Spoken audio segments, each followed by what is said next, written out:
नमस्कार, मैं हूं एडवोकेट डॉक्टर अजय कुमार पांडे और अब आपको हम लिए चलते हैं प्रयागराज। यात्रा प्रयागराज से शुरू होगी और चित्रकूट जेल तक जाएगी।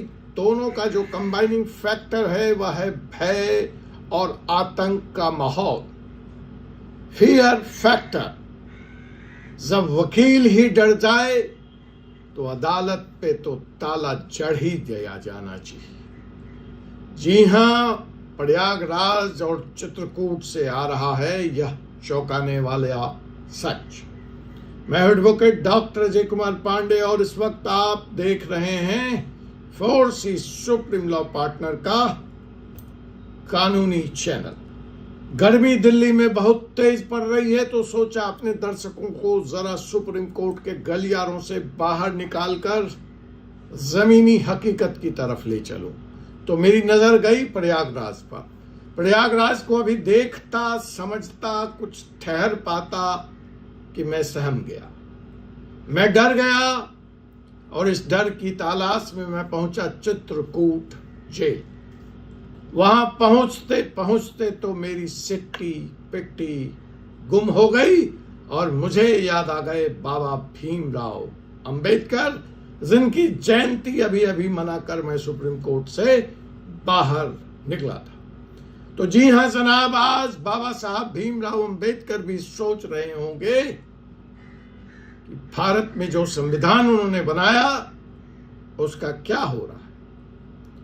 बाबा साहब भीमराव अंबेडकर का यह संविधान भय के संविधान के आगे आज हारता हुआ नजर आ रहा है और पूरी की पूरी न्यायिक प्रणाली और न्यायिक व्यवस्था दूर कहीं मूक दर्शक बनी इस सनसनी भरे भय के माहौल में सहमी सी खड़ी हुई नजर आती है मुझे।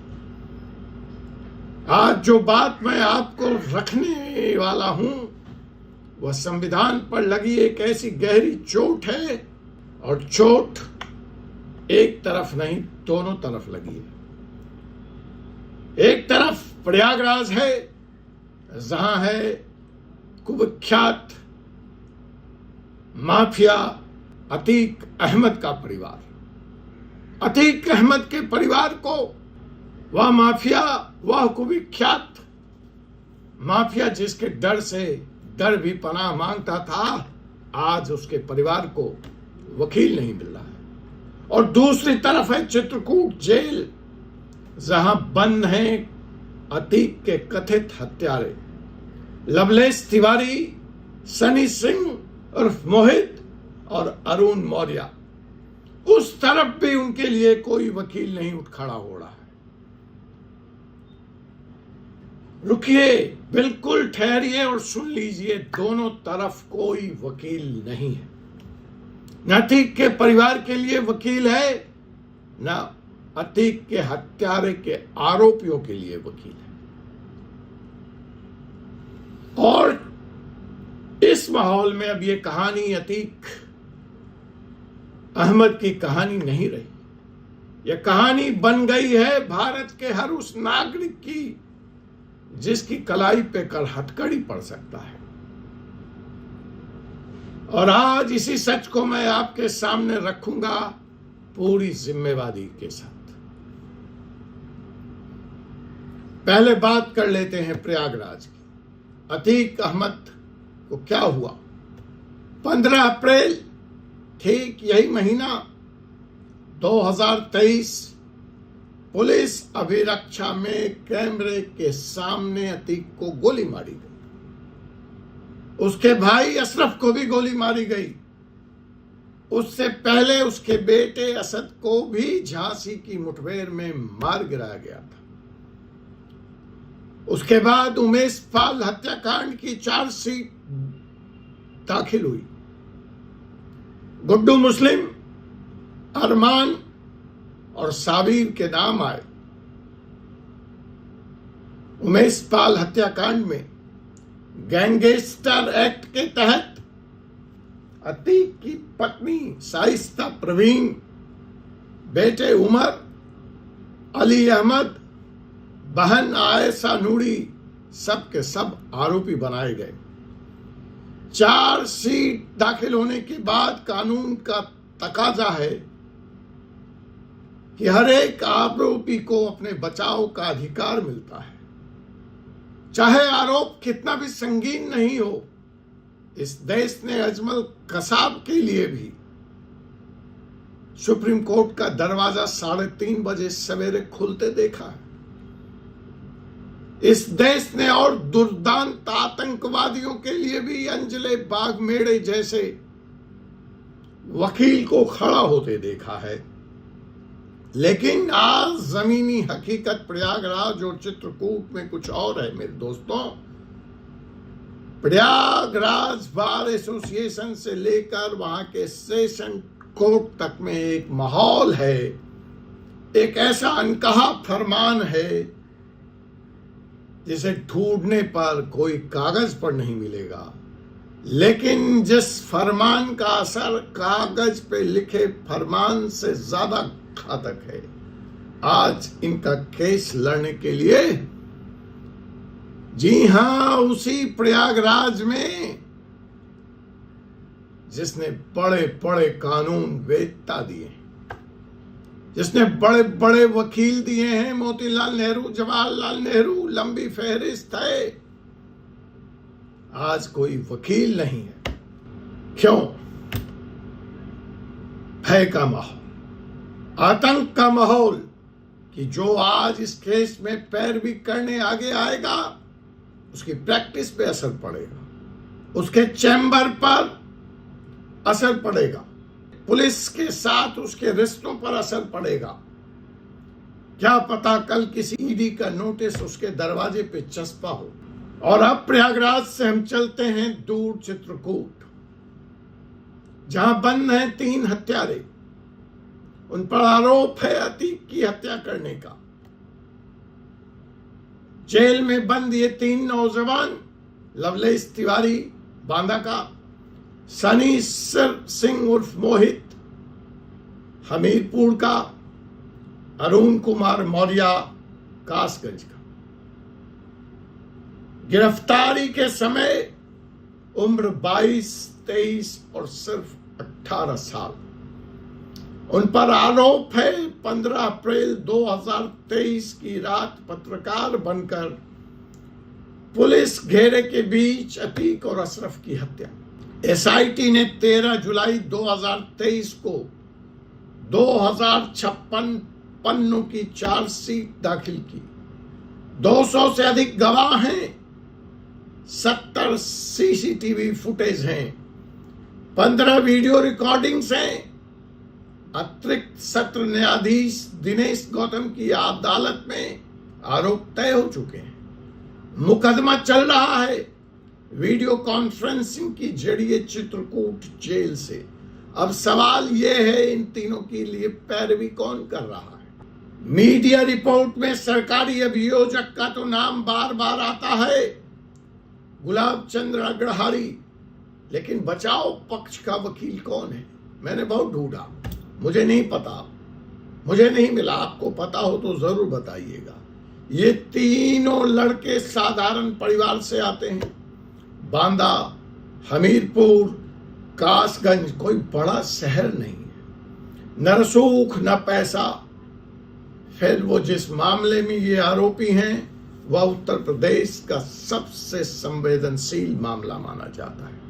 यह है कोई बड़ा सीनियर वकील इनकी पैरवी करना नहीं चाहता, क्योंकि उसे मालूम है अगले दिन अखबार में उसका नाम छपेगा। अतीक के कातिलों के वकील के रूप में उसकी सोशल मीडिया पे ट्रोलिंग होगी, उसके परिवार को धमकियां मिलेंगी।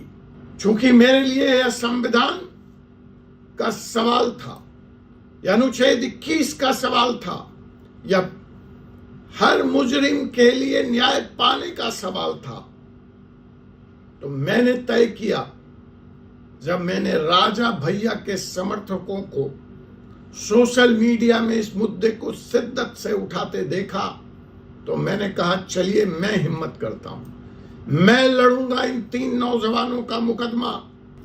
और हम पहुंचे बांदा, लवलेश तिवारी के परिवार के पास, उनके माँ बाप के पास। हमने उनसे कहा कि आपके परिवार के सदस्य जो आरोपी हैं उनका बचाव किया जाना चाहिए, उनको कानूनी मदद मिलनी चाहिए, चाहे आरोप जो कुछ भी हो। यही तो कानून का बुनियादी सिद्धांत है। हमने दोनों परिवारों को, अतीक के परिवार को और इधर अतीक के हत्या के आरोप में बंद नौजवानों के परिवार को संपर्क किया, उन्हें उनका कानूनी अधिकार बताया और हमने कहा कि हम वकालतनामा भरने को तैयार हैं, हम सर पे कफन बांधने को तैयार हैं, जो होगा वह हम ड्यूटी के आगे सह लेंगे। यह हर वकील का कर्तव्य है कि वह मजलूम का, मुजरिम का मुकदमा लड़े। पैसे की बात नहीं है, यह संविधान की बात है।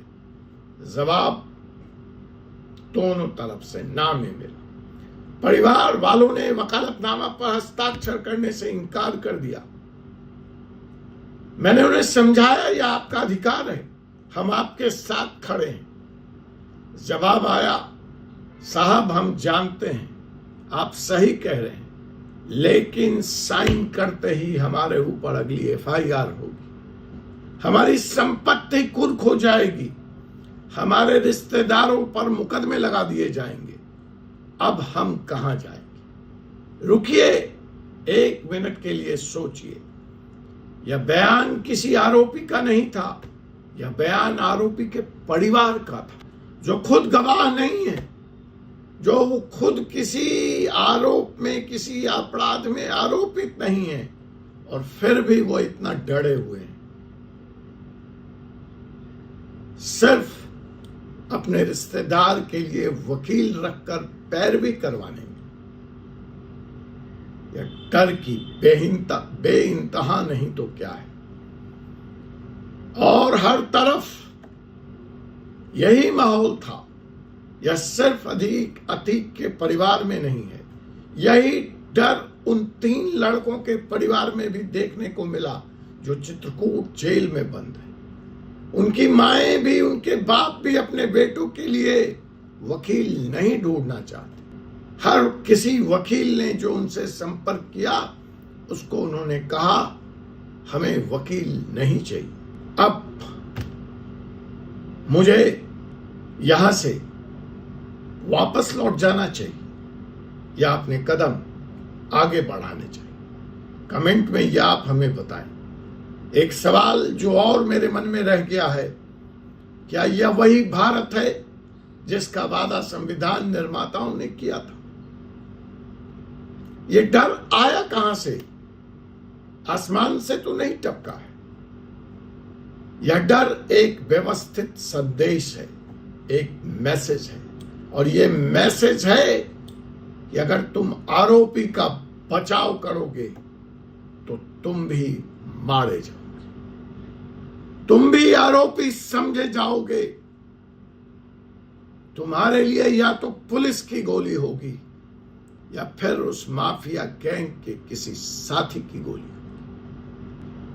और इसका साइड इफेक्ट यह है कि आज हर वकील, चाहे वह अतीक के परिवार का मुकदमा हो, चाहे वह उसके हत्या के आरोप में बंद 3 नौजवानों का मुकदमा हो, लेने से डर गया है। और जब वकील डर जाता है तो आरोपी अकेला पड़ जाता है, और जब आरोपी अकेला पड़ जाता है तो यह न्याय व्यवस्था अकेली पड़ जाती है। इस डर ने न सिर्फ अतीक के परिवार को डराया है, इस डर ने न सिर्फ जेल में बंद 3 हत्या के आरोपियों को डराया है, और इस डर ने न सिर्फ वकीलों को डराया है, बल्कि इस देश ने हमारे संविधान को भी डरा दिया। अब समझिए यह सच कितना संजीदा है। एक तरफ अतीक का परिवार है, मुसलमान, राजनीतिक तौर पर बदनाम पुलिस की नजर में, और दूसरी तरफ वो 3 लड़के हैं बेहद गरीब छोटे शहरों से दोनों के साथ एक साथ पढ़ता हूं, दोनों के लिए एक साथ सन्नाटा।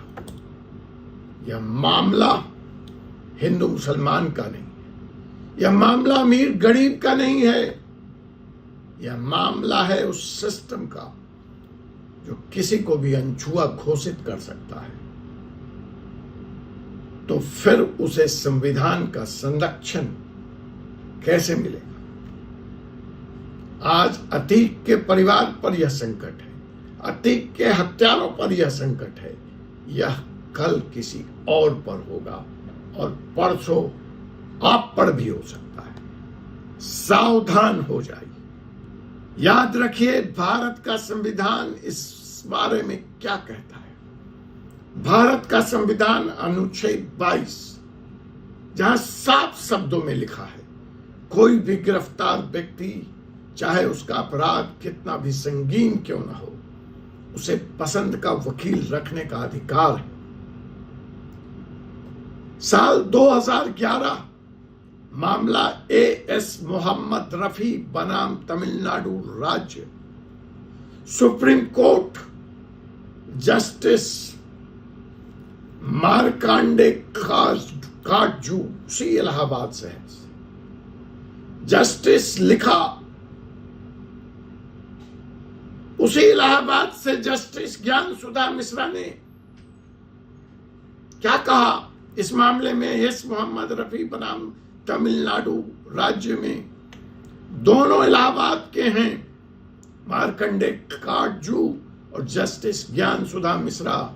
उन्होंने सीधी साफ और सरल भाषा में लिखा, कोई भी बार एसोसिएशन, कोई भी जिला अदालत, किसी भी हाई कोर्ट की बार एसोसिएशन किसी भी आरोपी के बचाव न करने का प्रस्ताव ही नहीं पारित कर सकती। ऐसे सभी आरोप, ऐसे सभी प्रस्ताव सुप्रीम कोर्ट की शब्दों में पूर्णतया अवैध और शून्य है। It's null, it's unjustified.